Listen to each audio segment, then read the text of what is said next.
Good morning everybody. आज हम आपको पढ़ाएंगे पैसिव वॉइस।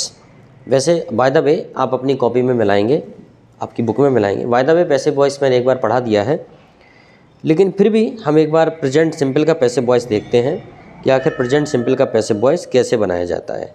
ठीक है, क्योंकि हमने इसके पहले बता दिया passive voice, detail study of passive voice सब बता दिया, लेकिन एक बार और लोगों को लगता है, लोग कहते हैं 3 दिन में, 30 दिन में, 50 दिन में, 40 दिन में अंग्रेजी सीखें। ऐसा नहीं है, सीख तो सकते लेकिन बहुत पढ़ना पड़ता है। अब आप देखो 54 और ये 55 नंबर का वीडियो आएगा, 55 नंबर का वीडियो ये आ रहा है, और कम से कम मैं 100 वीडियो बनाऊंगा इस सीरीज़ में, स्मार्ट टॉक, तब जाके आप इंग्लिश सीख पाओगे। तो सीखने के लिए पहली शर्त तो यही है कि आप ये ना सोचें कि शॉर्टकट में सीख जाएं। शॉर्टकट सीख तो जाते हैं शॉर्टकट में, लेकिन शॉर्टकट रास्ता जो है परमानेंट समाधान नहीं है शॉर्टकट। तो आपको कंटिन्यूसली सीखना है, और shortcut is not a solution of the problem. Shortcut नहीं सीखना, शॉर्टकट से नहीं सीखना है। चलो ठीक है, तो मैं ये बता रहा हूँ आपको प्रेजेंट सिंपल, लेकिन उससे पहले एक बात और बता दूँ, अगर आप वीडियो में कुछ सवाल करना चाहते हो या नहीं भी करना चाहते तो भी आपको एक कमेंट ज़रूर छोड़ना चाहिए जिसमें पॉजिटिव या नेगेटिव जो भी बात हो, क्योंकि अगर हम 1 घंटे का वीडियो रिकॉर्ड कर सकते हैं, आधा घंटे का या और 15 मिनट का, तो कम से कम आप 2 सेकंड में, 3 सेकंड में एक कमेंट्स तो कर ही सकते हो।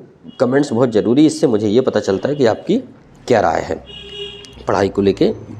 ठीक है, तो आइए हम देखते हैं, जैसा कि मैंने आपको बताया कि प्रेजेंट सिंपल, ये प्रेजेंट सिंपल, प्रेजेंट सिंपल जैसा टेंस होता है वैसा पैसिव वॉइस भी होता है। पैसिव वॉइस की ये कुछ विशेष बातें हैं। पैसिव वॉइस की खासियत होती है, क्या बोल रहे हैं ये, पैसिव वॉइस की खासियत होती है वाक्य ऑब्जेक्ट प्रधान होता है हमेशा। ठीक है, और हमेशा वर्ब का थर्ड फॉर्म यूज़ होता है। सब्जेक्ट की आवश्यकता होने पर उसे बाय के बाद रखते हैं। ठीक है, तो ये समझ में आ गया कि पैसिव वॉइस की ये विशेषता है कि इसमें ऑब्जेक्ट की प्रधानता होती है। इसे हम कहते हैं कि कर्म प्रधान वाक्य होता है।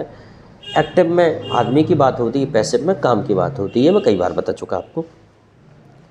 वर्ब का थर्ड फॉर्म यूज़ होता है, और अगर सब्जेक्ट की आवश्यकता भी है तो बाय के बाद पीछे रख देते हैं। फार्मूला ये लिखा हुआ है, देखिए, object plus helping verb is am are plus verb third by plus subject.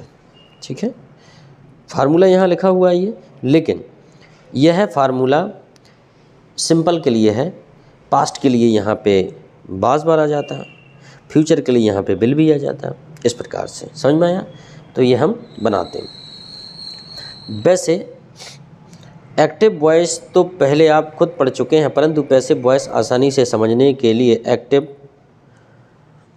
का भी प्रयोग करते हैं।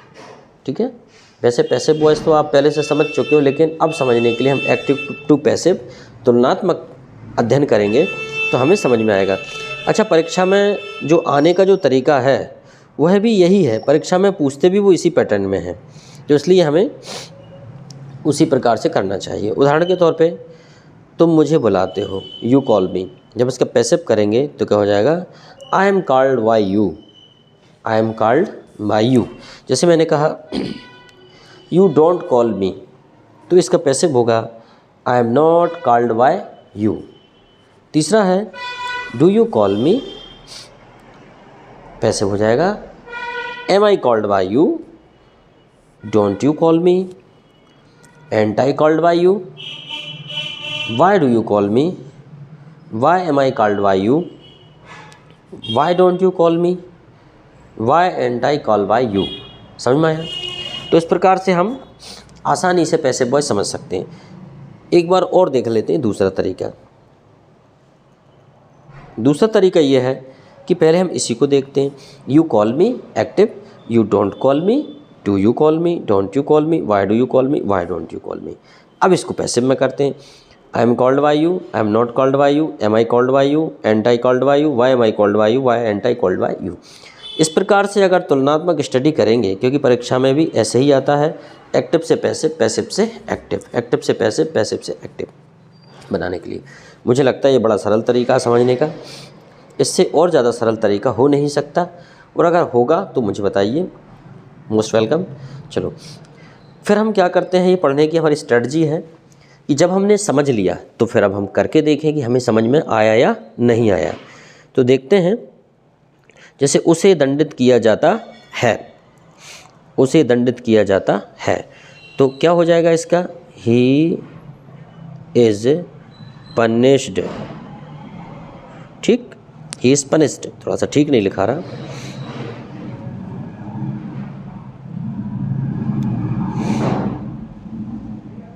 उसे दंडित किया जाता है तो क्या हो जाएगा, ही इज़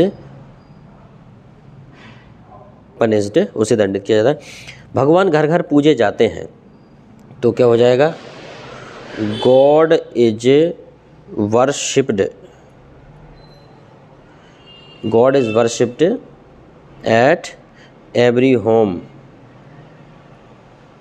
ठीक, भगवान घर घर पूजे जाते हैं।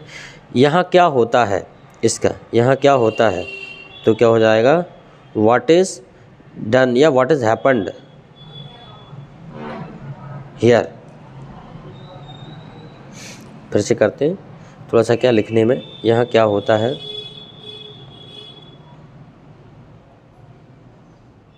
What is happened here, what is happened here. फिर यहाँ लड़कियों को अनुमति नहीं है तो क्या हो जाएगा, girls are not allowed here. ठीक, इस प्रकार से girls are not allowed here. अगर आप ऐसा करते हैं प्रैक्टिस तो आपसे बन जाएगा। अब हम दूसरा तरीका अपनाते हैं। मान लीजिए कहीं इंग्लिश में लिखा है और आपको उसका हिंदी अर्थ नहीं पता, तो फिर आप क्या करेंगे, हिंदी अर्थ खोजेंगे उसका। तो देखिए, many facilities are provided here, इसका मतलब है, इसका क्या हो जाएगा, इसका हिंदी होगा, यहाँ पर कई सुविधाएं दी जाती हैं, यहाँ पर कई सुविधाएं दी जाती हैं। अगला है नेक्स्ट है, the car is driven by Rohit, Rohit के द्वारा कार चलाई जाती है।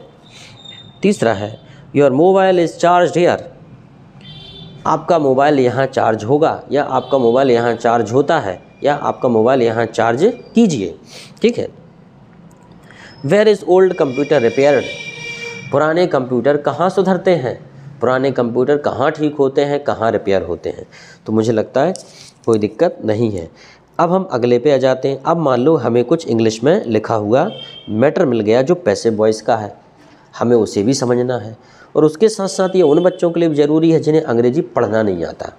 बच्चे कहते हैं सर अंग्रेज़ी पढ़ना कैसे सीखेंगे, तो अगर अंग्रेज़ी पढ़ना नहीं आता तो भी इसे समझिए और देखिए। देखो, और अच्छा लगे तो लाइक ज़रूर कीजिए और कमेंट्स ज़रूर करना है कि उसमें और क्या सुधार किया जा सकता है। इंग्लिश में नहीं बनता तो हिंदी में कमेंट्स कर दीजिए। बहुत से बच्चे कहते हैं सर इंग्लिश में नहीं बनता, तो हिंदी में तो कर सकते हो भाई। देखो, you are requested that this work should be done by you,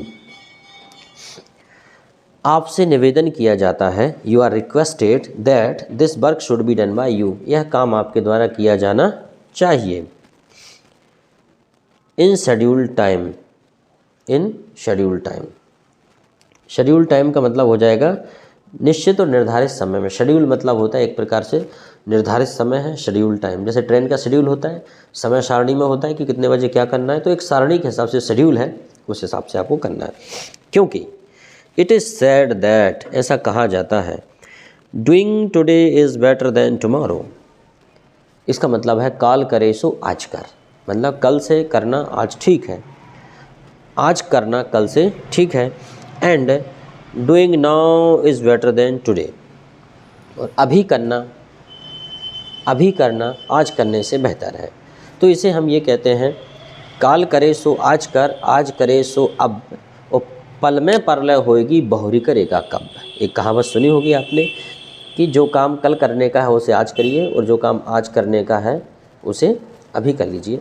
लेकिन जनरली लोग इसका उल्टा बना लेते हैं कि अभी करे सो आज कर और आज करे सो कल, और इतनी भी क्या जल्दी है, अभी डरे हैं बरसों, है ना, ऐसा कर लेते हैं।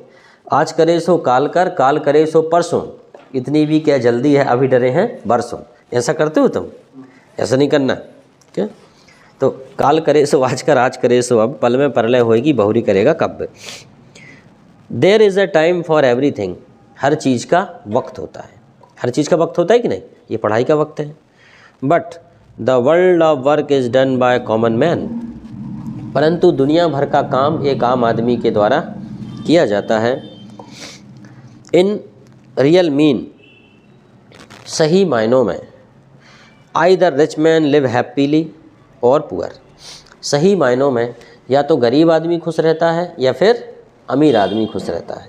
Either poor man live happy और rich man, because only 2 times of bread is arranged by the poor, क्योंकि गरीब के द्वारा सिर्फ 2 वक्त की रोटी का इंतज़ाम किया जाता है। Because only 2 times of bread is arranged by the poor and the richest work is done automatically and the richest work done automatically, और जो रिच होते हैं और जो अमीर होते हैं उनका काम ऑटोमेटिक हो जाता है। Middle class family man is always taught that try to become rich, और जो मिडिल क्लास, जो मध्यम वर्गीय व्यक्ति होता है उसे हमेशा यह संदेश दिया जाता है, उसे पढ़ाया जाता है कि बड़ा बनने की कोशिश करो, try to be rich, come rich. Translate in Hindi, तो अब हमको क्या है यहाँ पे इसकी हिंदी लिखना है। यहाँ पे लिखेंगे हम, यू आर रिक्वेस्टेड, आपसे निवेदन किया जाता है कि आप, ठीक है। अब यहाँ पे जो बुक है आपकी स्मार्ट टॉक, उसमें आसानी से आप कर सकते हैं। चलो, अब जब इतना सीख गए, देखो हम कितने अच्छे तरीके से पढ़ रहे हैं। पहले हमने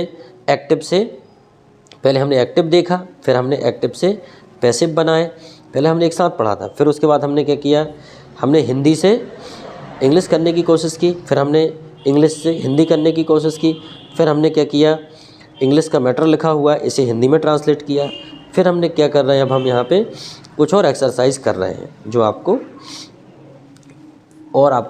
हेल्प देगी। जैसे कि आपसे बाहर खड़े होने के लिए अनुरोध किया जाता है, तो क्या हो जाएगा, you are requested to stand outside, you are requested to stand outside.